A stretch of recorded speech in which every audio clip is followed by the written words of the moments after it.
Raka, Dian, dan Bayu mencoba menutup kembali pintu rumah tua itu. Namun, seakan ada kekuatan tak terlihat yang mencegah mereka. Sosok kembaran mereka berdiri di ambang pintu, semakin menyerupai mereka, tetapi dengan wajah yang lebih menyeramkan. Apa yang akan terjadi jika mereka tidak bisa menutup pintu itu? Bayu langsung bereaksi. Ia mendorong pintu dengan sekuat tenaga, tapi sesuatu menahannya. Pintu itu tidak bisa bergerak. Di seberang celah pintu, 3 sosok menyerupai mereka berdiri dalam kegelapan. Mata mereka kini bercahaya putih, kosong, seperti kaca tanpa jiwa. Senyuman mereka semakin lebar, seakan kulit wajah mereka bisa robek kapan saja. Dian mundur, matanya terbelalak ketakutan. Kenapa mereka semakin mirip dengan kita? Pria tua itu menggertakkan giginya. Karena kalian masih di sini. Mereka semakin nyata. Karena kalian belum pergi dari tempat ini. Raka merasakan keringat dingin menetes di pelipisnya. Lalu, bagaimana caranya pergi? Tutup pintunya, seru pria tua itu. Bayu berusaha lagi, mendorong pintu dengan sekuat tenaga. Tapi semakin ia berusaha menutupnya, semakin besar celah yang terbuka. Kembaran mereka mulai bergerak. 1 langkah ke depan, Bayu kehilangan keseimbangan dan hampir terjatuh ke dalam rumah. Raka meraih tangannya, menariknya kembali keluar. Kembaran mereka semakin dekat. Kini mereka berbisik dalam suara yang terdengar seperti milik mereka sendiri. Kami adalah kalian, kalian adalah kami. Tiba-tiba, pria tua itu mengeluarkan sesuatu dari balik bajunya. Sebuah cermin kecil.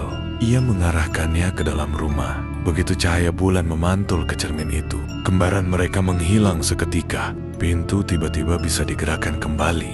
Raka langsung membantingnya dengan keras. BRAK, Henning. Dian terjatuh ke tanah.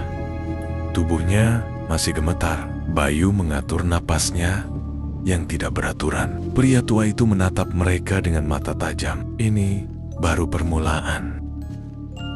Mereka berhasil menutup pintu, tetapi rasa lega itu hanya berlangsung sesaat. Pria tua itu kini menatap mereka dengan wajah serius. Ia mengatakan bahwa mereka harus segera meninggalkan tempat ini sebelum desa benar-benar menelan mereka.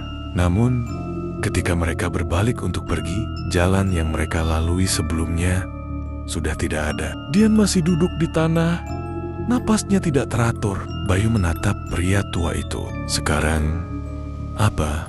Pria tua itu tidak menjawab. Matanya mengamati sekeliling dengan tajam, seakan mencari sesuatu. Raka menegakkan tubuhnya. Kita harus keluar dari sini.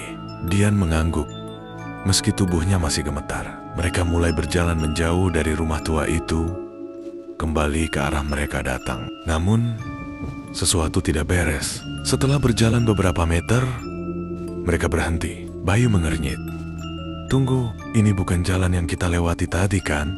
Dian menoleh ke belakang. Seharusnya kita bisa melihat jembatan kayu di sana. Tapi, tidak ada jembatan, tidak ada jalan setapak, tidak ada apa-apa. Hanya hutan yang semakin gelap dan pepohonan yang terasa lebih menekan dari sebelumnya. Bayu mulai panik. Kita tersesat. Tapi bagaimana bisa? Jalannya ada di sini tadi. Pria tua itu menghela napas. Aku sudah menduga ini akan terjadi. Raka menatapnya curiga. Apa maksudmu? Pria tua itu menatap ke arah rumah tua. Tempat ini tidak ingin kalian pergi. Semakin lama kalian di sini, semakin kalian menjadi bagian dari desa ini. Dian menelan ludah. Kita tidak bisa keluar. Pria tua itu menatap mereka satu persatu. Masih ada satu cara. Mereka bertiga menunggu dengan cemas. Pria tua itu akhirnya berbicara lagi. Suaranya nyaris berbisik. Kalian harus menemukan gerbangnya sebelum tengah malam. Jika tidak, desa ini akan mengambil kalian selamanya. Mereka harus menemukan gerbang sebelum tengah malam, tapi desa ini tidak akan membiarkan mereka pergi begitu saja. Gerbang itu tidak terlihat oleh mata biasa. Sementara waktu terus berjalan, mereka mulai mendengar suara-suara aneh dari dalam hutan. Bayu menatap pria tua itu dengan panik. Gerbang? Yang mana? Aku nggak lihat apa-apa. Pria tua itu menggeleng pelan. Kalian tidak akan bisa melihatnya, kecuali kalian tahu caranya. Raka mengepalkan tangannya. Jadi, bagaimana caranya? Pria tua itu menatap sekeliling. Gerbang itu bukan seperti gerbang biasa. Itu adalah celah, sebuah perbatasan antara dunia ini dan dunia kalian. Jika kalian melewatinya sebelum tengah malam, kalian akan selamat. Jacket, ia tidak melanjutkan. Dian menggigit bibirnya. Bagaimana kita menemukannya kalau tidak bisa melihatnya? Pria tua itu terdiam sesaat. Lalu, ia mengeluarkan sesuatu dari sakunya. Sebuah kantong kecil berisi pasir hitam. Taburkan ini ke udara, katanya. Jika kalian mendekati gerbang, pasir ini akan melayang menuju arah yang benar. Bayu mengambil kantong itu, lalu segera menaburkannya. Mereka menahan napas. Pasir itu jatuh begitu saja ke tanah. Tidak ada yang terjadi. Dian menghela napas kecewa. Berarti di sini bukan. Pria tua itu mengangguk. Kita harus terus bergerak. Tapi ingat, desa ini tidak akan membiarkan kalian pergi dengan mudah. Belum sempat mereka bertanya apa maksudnya, hutan mulai berbisik. Suara itu datang dari segala arah. Suara seperti langkah kaki, suara tawa kecil, dan suara bisikan dalam bahasa yang tidak mereka mengerti. Bayu meneguk ludah. Itu bukan suara angin, kan? Dian meraih lengan Raka. Mereka tahu kita mau pergi. Pria tua itu menatap mereka tajam. Kita harus cepat. Mereka mulai berjalan lebih dalam ke hutan, menaburkan pasir hitam di sepanjang jalan. Sementara itu, sesuatu di dalam gelap mulai bergerak. Saat mereka semakin dalam mencari gerbang, suara-suara dari hutan mulai berubah menjadi bisikan yang lebih jelas. Mereka memanggil nama-nama mereka dan mulai terdengar dari dekat. Tapi siapa yang memanggil? Langkah mereka semakin cepat. Bayu terus menaburkan pasir hitam, tetapi belum ada tanda-tanda gerbang. Hutan semakin gelap, kabut semakin tebal, dan suara-suara itu semakin dekat. Raka, langkah Raka terhenti. Tianmen, kenapa? Wajah Raka pucat. Aku dengar suara Bayu. Kini Bayu ikut terdiam. Ia menoleh ke kanan, ke arah pepohonan. Siapa yang barusan ngomong? Dian menggigit bibirnya. Aku nggak suka ini, Betian. Dian langsung menutup telinganya. Bayu menelan ludah. Oke, aku nggak suka ini juga. Pria tua itu menatap sekeliling dengan ekspresi tegang. Jangan berhenti. Mereka mencoba menahan kalian di sini. Dian meremas tangan Raka. Siapa yang ngomong? Pria tua itu menggeleng. Mereka bisa menjadi siapa saja. Tiba-tiba, Bayu merinding. Di antara kabut, ia melihat sesuatu. Seseorang berdiri di antara pepohonan. Wajahnya tertutup bayangan. Tetapi Bayu bisa melihat dengan jelas. Itu dirinya sendiri. Bayu mundur selangkah. Keringat dingin membasahi punggungnya. Dian melihat ke arah yang sama dan langsung menjerit. Di antara pepohonan lainnya, ada sosok Raka yang lain. Wajahnya pucat dan matanya kosong. Raka sendiri terpaku. Tian Bayu, suaranya terdengar datar. Kenapa kalian takut? Makhluk itu berbicara dengan suaranya sendiri. Pria tua itu berbisik. Jangan dengarkan mereka. Mereka ingin mengambil tempat kalian. Dian menggenggam tangan Raka lebih erat. Aku mau keluar dari sini. Bayu menggertakkan giginya. Di mana gerbangnya? Pria tua itu kembali menaburkan pasir hitam. Dan kali ini, butir-butir pasir itu mulai melayang ke satu arah. Kita sudah dekat, katanya. Tapi di saat yang sama, makhluk-makhluk itu mulai bergerak mendekat. Mereka hampir sampai di gerbang, tapi gerbang itu tidak bisa dilewati begitu saja. Mereka harus mengorbankan sesuatu atau sisir. Bayu meremas kantong pasir hitam di tangannya. Butiran pasir terakhir telah melayang ke satu arah. Di depan mereka, Di antara dua pohon besar yang tertutup lumut, udara bergetar seolah-olah ada sesuatu yang tidak kasat mata di sana. "Ini dia," kata pria tua itu, "gerbangnya." Raka menatapnya. "Jadi, kita tinggal melewatinya." Pria tua itu terdiam sesaat sebelum akhirnya menggeleng. "Tidak semudah itu." Dian menggigit bibir. Max, pria tua itu menatap ke arah hutan, di mana sosok-sosok doppelganger mereka berdiri diam, mengawasi. Seseorang harus tertinggal di sini. Darah mereka membeku. Bayu menatap pria itu tidak percaya. "Apa maksudmu?" Pria tua itu menghela napas. "Gerbang ini tidak bisa dibiarkan terbuka begitu saja. Untuk melewatinya, seseorang harus tetap di sisi ini sebagai penjaga." Dian mundur selangkah. "Tidak, kita semua harus keluar dari sini." Pria tua itu menatap mereka satu persatu. "Kalau tidak ada yang bersedia, maka kalian semua akan tetap terjebak di sini selamanya." Suara-suara di hutan semakin nyaring. Doppelganger mereka mulai bergerak lebih dekat. Bayu mengepalkan tangannya. "Ini nggak adil." Raka menatap pria tua itu tajam.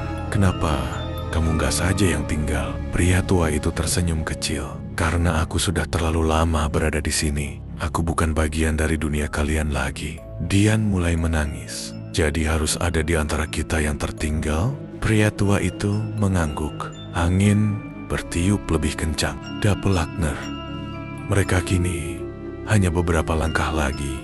Bayu menatap Raka dan Dian. Salah satu dari mereka harus memilih, atau seseorang harus dikorbankan. Gerbang telah terbuka, tetapi mereka hanya punya waktu beberapa detik untuk melewatinya. Keputusan harus dibuat, dan seseorang akhirnya tertinggal di balik batas dunia. Angin bertiup kencang, membuat daun-daun kering beterbangan. Gerbang di antara dua pohon besar semakin jelas terlihat, seperti lapisan kaca tipis yang bergetar di udara. Tapi mereka tidak punya banyak waktu. Seseorang harus tetap di sini. Kata-kata pria tua itu masih terngiang di telinga mereka. "Tian tidak, kita bisa menemukan cara lain." Bayu menatapnya tajam. "Tidak ada cara lain, Dian." Raka mengepalkan tinjunya. "Kita nggak bisa meninggalkan siapapun, tapi doppelganger mereka sudah terlalu dekat." Wajah mereka kosong. Langkah mereka perlahan tapi pasti. Tiba-tiba pria tua itu berjalan ke depan. "Kalian pergi," katanya tenang. Mereka bertiga terkejut. "Tunggu," seru Bayu. "Kenapa?" Pria tua itu tersenyum tipis. "Aku sudah bilang, aku bukan bagian dari dunia kalian lagi." Ia menatap ke arah doppelganger yang semakin mendekat. "Tugasku belum selesai. Aku akan menjaga gerbang ini, seperti yang dilakukan orang-orang sebelumku." Raka menatapnya dengan mata berkaca-kaca. "Apa? Kita akan bisa bertemu lagi?" Pria tua itu terdiam sejenak. Kemudian, dengan suara lirih, ia berkata, "Mungkin suatu hari nanti, Brock." Tiba-tiba, gerbang mulai bergetar. Cahaya aneh muncul di dalamnya. Pria tua itu berbalik dan berteriak, "Pergi!" Tanpa berpikir panjang, mereka bertiga berlari menuju gerbang. Doppelganger mereka hampir meraih mereka, tapi mereka melompat masuk dan semuanya menjadi gelap. Mereka berhasil melewati gerbang, tapi dunia yang mereka lihat tidak seperti yang mereka harapkan. Lalu, suara angin berdesir. Perlahan, Bayu membuka matanya. Dia terbaring di atas tanah. Tapi, ini bukan hutan tadi. "Dian, kita berhasil?" Raka duduk sambil memegang kepalanya. "Aku nggak tahu." Mereka melihat sekeliling. Hutan masih ada, tapi berbeda. Udara terasa lebih dingin, pepohonan lebih lebat, dan suara-suara aneh terdengar dari kejauhan. "Apa kita benar-benar kembali?" tanya Dian. Pelan, Bayu menelan ludah. "Seharusnya." Raka berdiri dan menatap langit. Ada yang aneh. Mereka melihat bulan, warnanya merah darah. Mereka saling bertatapan. Jantung mereka mulai berdetak lebih cepat. Mereka memang sudah melewati gerbang. Tapi apakah mereka benar-benar kembali ke dunia yang mereka kenal? Mereka mulai menjelajahi hutan aneh ini dan menyadari bahwa mereka tidak sendirian. Langkah kaki mereka terasa berat. Setiap ranting yang mereka injak menimbulkan suara berderak yang menggema di udara. Apa kita benar-benar masih di dunia kita? Diane berbisik. Tangannya gemetar. Bayu menatap sekeliling. Aku nggak yakin. Pohon-pohon di sekitar mereka menjulang tinggi. Bentuknya bengkok dan seolah mengawasi mereka. Udara di sini terasa tebal, seperti ada sesuatu yang mengintai dari balik kabut. Lalu Raka berhenti. Dengar, katanya pelan. Mereka semua diam. Lalu langkah kaki bukan milik mereka. Bayu menelan ludah. Ada sesuatu di sini. Dian mulai mundur. Oke, kita harus pergi dari sini. Tapi sebelum mereka sempat bergerak, suara napas terdengar dari balik pepohonan.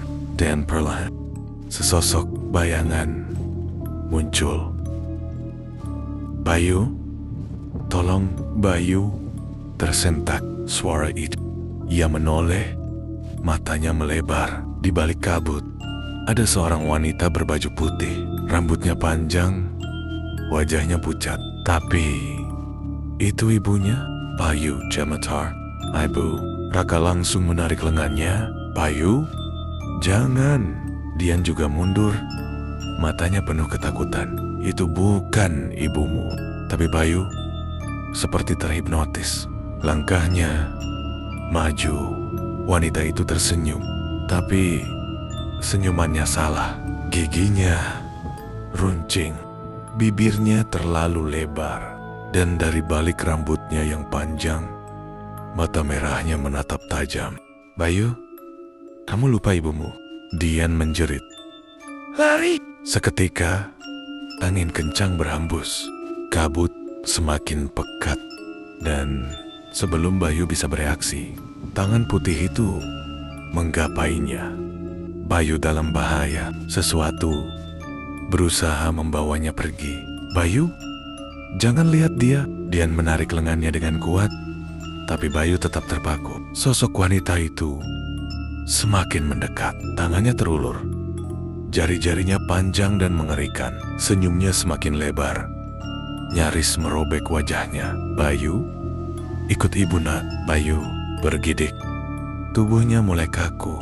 Sebuah jeritan terdengar di udara. Jeritan yang dingin dan menyayat. Raka menutup telinganya.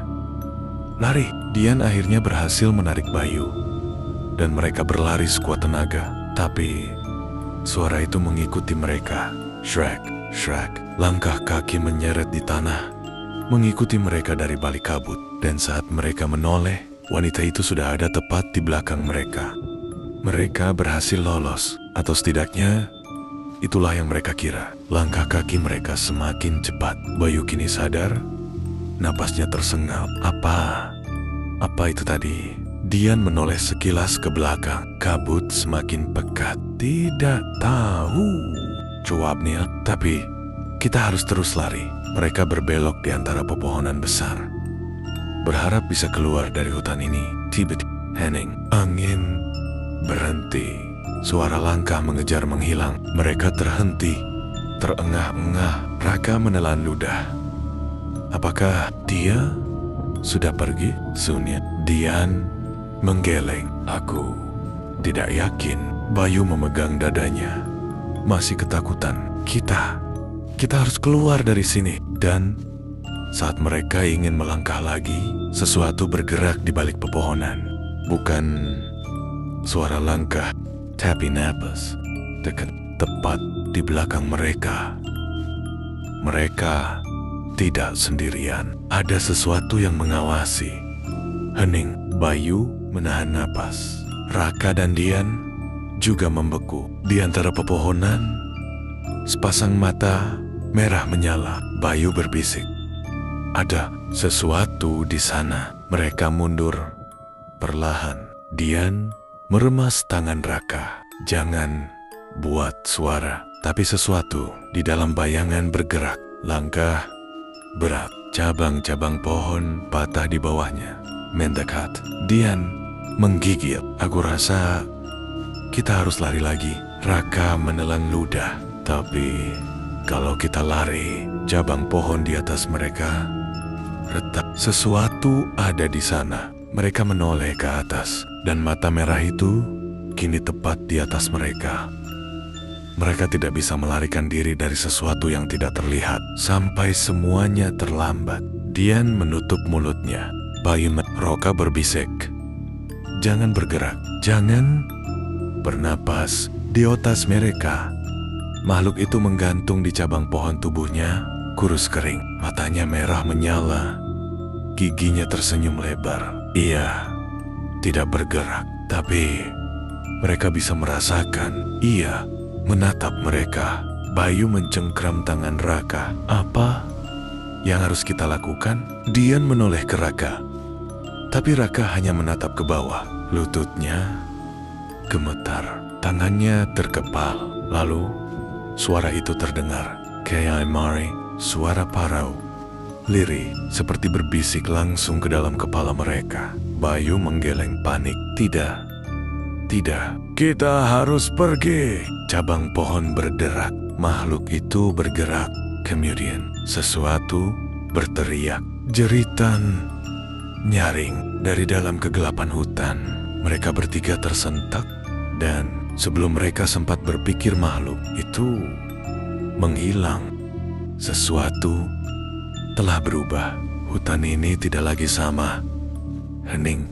Jeritan tadi dari mana asalnya? Dian menarik napas pendek. Kita harus pergi dari sini.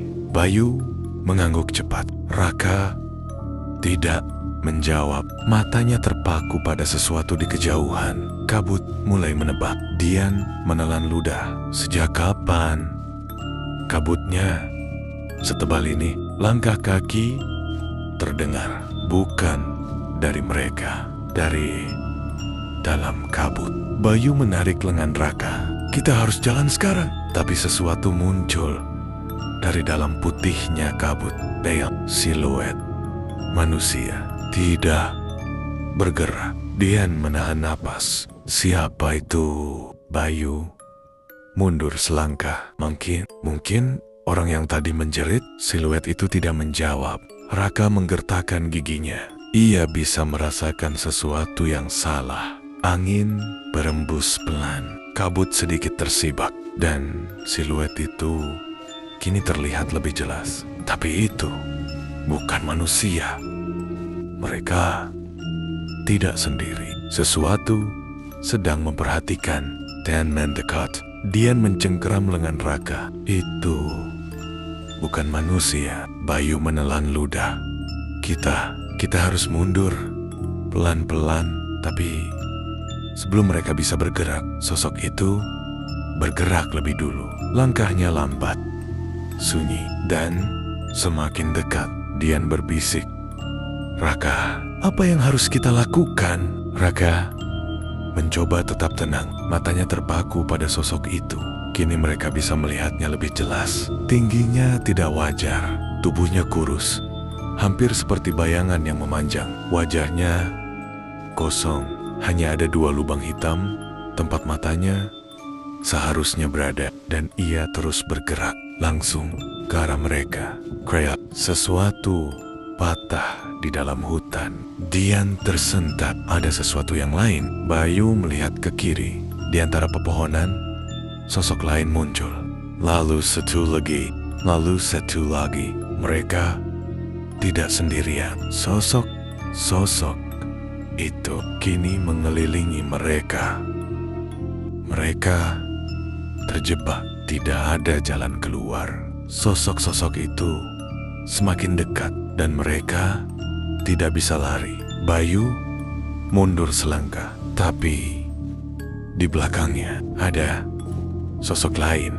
Raka mencoba berpikir jernih. Mereka benar-benar dikepung. Makhluk-makhluk itu tidak berbicara, tidak bersuara, hanya berdiri dan semakin dekat. Dian mencengkeram lengan Raka. Apa yang harus kita lakukan? Lalu, sesuatu terjadi.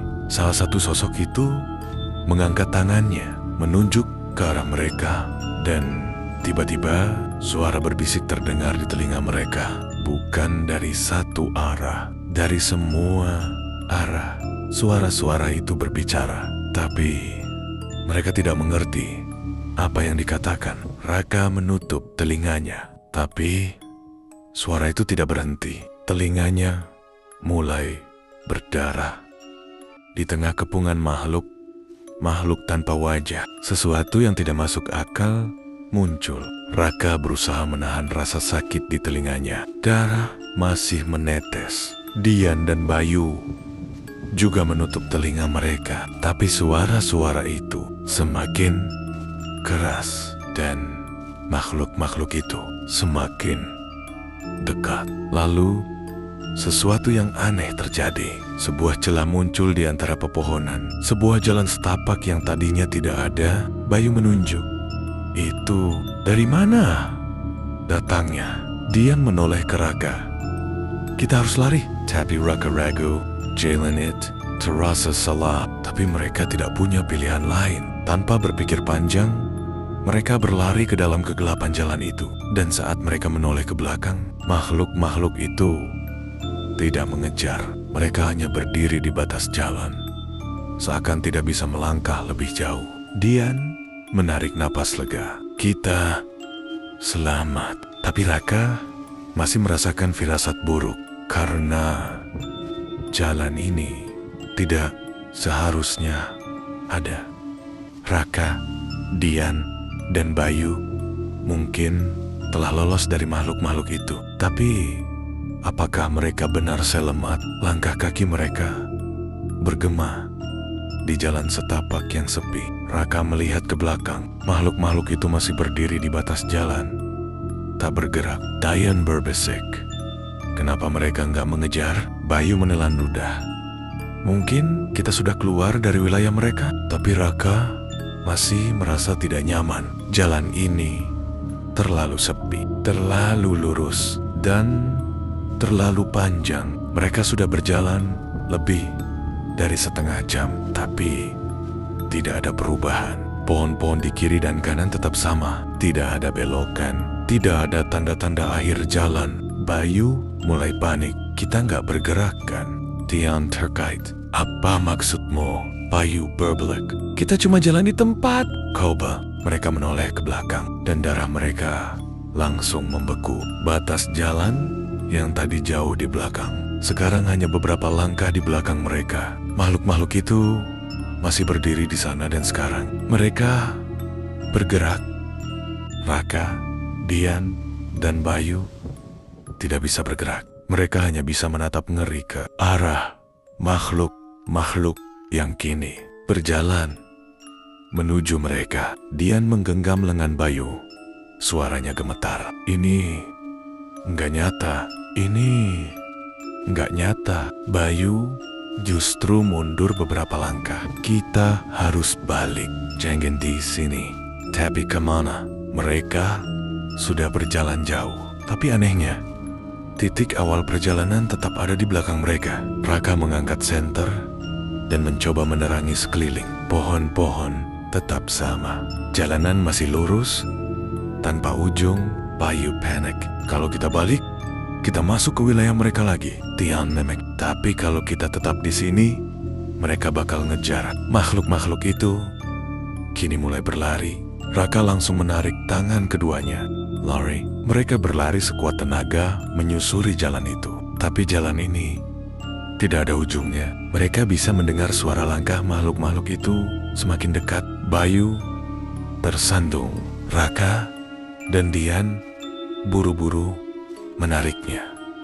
Bayu meronta ketakutan. Aku nggak mau mati di sini. Tapi kemudian sesuatu yang lebih menyeramkan terjadi. Jalan di depan mereka mulai berubah. Aspalnya terkelupas. Tanahnya seperti bernafas. Dian terbelalak.